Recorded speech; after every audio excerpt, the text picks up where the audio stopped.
Hi, welcome to பிடிஸ் kitchen.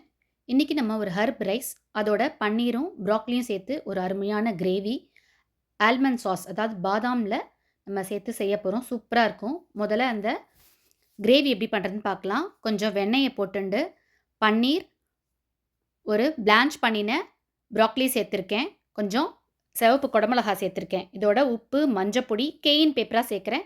நீங்கள் normal காரப்பொடி கூட சேர்த்துக்கலாம். நல்லா வதக்கி தனியாக எடுத்து வச்சுக்கோங்க. ஒரு மிக்சியில் இஞ்சி, ஒரு 4 பல் பூண்டு, ஊற வச்ச பாதாம் ஒரு 10, கொஞ்சமாக தக்காளி, ஒரே ஒரு தக்காளி நல்லா அரைச்சி பேஸ்ட் ஆக்கி எடுத்து வச்சுக்கோங்க. திருப்பி அதே பேனில் எண்ணெயை விட்டுண்டு ஒரு பிரிஞ்சி இலை, கொஞ்சம் ஒரே ஒரு துண்டு பட்டை, 1 டீஸ்பூன் ஜீரகம், அதை நல்லா தாளிச்சு கொட்டின்ட்டு பொடியாக நறுக்கின வெங்காயத்தை சேர்த்து நல்லா வதக்கிக்கோங்க.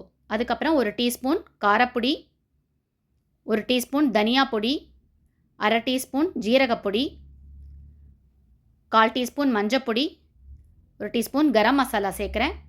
நல்லா அந்த எண்ணெயிலேயே இந்த மசாலாலாம் நல்லா வதக்கி எடுத்துக்கலாம்.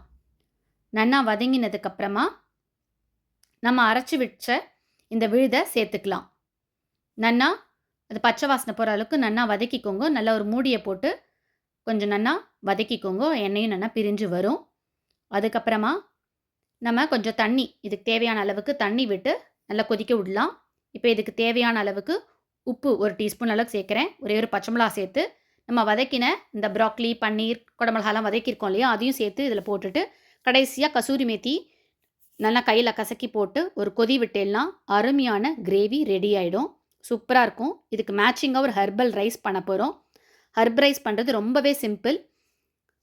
நல்லா ஒரு பேனில் 1 டேபிள் ஸ்பூன் அளவுக்கு வெண்ணெய் சேர்த்துருக்கேன். வெண்ணெயெல்லாம் நல்லா உருகினோடனே நல்லா பொடியாக கட் பண்ண பூண்டு சேர்க்குறேன்.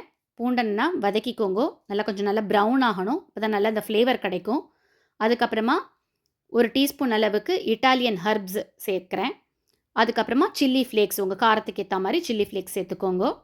நல்லா கலந்து விட்டுக்கோங்க. நம்ம நல்லா உதிராக வெடித்த பாஸ்மதி அரிசி சேர்க்குறேன். இதோட இதுக்கு தேவையான அளவு உப்பு 1 டீஸ்பூன் அளவுக்கு நான் சேர்த்துருக்கேன். நல்லா கலந்து விட்டுட்டு கடைசியாக கொஞ்சம் கொத்தமல்லி இல்லைனா பார்ஸ்லே, இது ரெண்டுத்தில் ஏதாவது ஒன்று நீங்கள் சேர்த்துக்கலாம். உங்களுக்கு எது விருப்பமோ அதை சேர்த்துண்டு மேலே தூவி அப்படியே இந்த கிரேவியோட பரிமாறினா ரொம்ப அருமையாக இருக்கும். ப்ராக்லி, பன்னீர், ஆல்மண்ட் சாஸில் பண்ணியிருக்கு. அருமையாக இருக்கும். நிச்சயமாக ஒரு தடவை ட்ரை பண்ணி பாருங்க. தேங்க்ஸ் ஃபார் வாட்சிங் பிடிஸ் கிச்சன். தேங்க்யூ.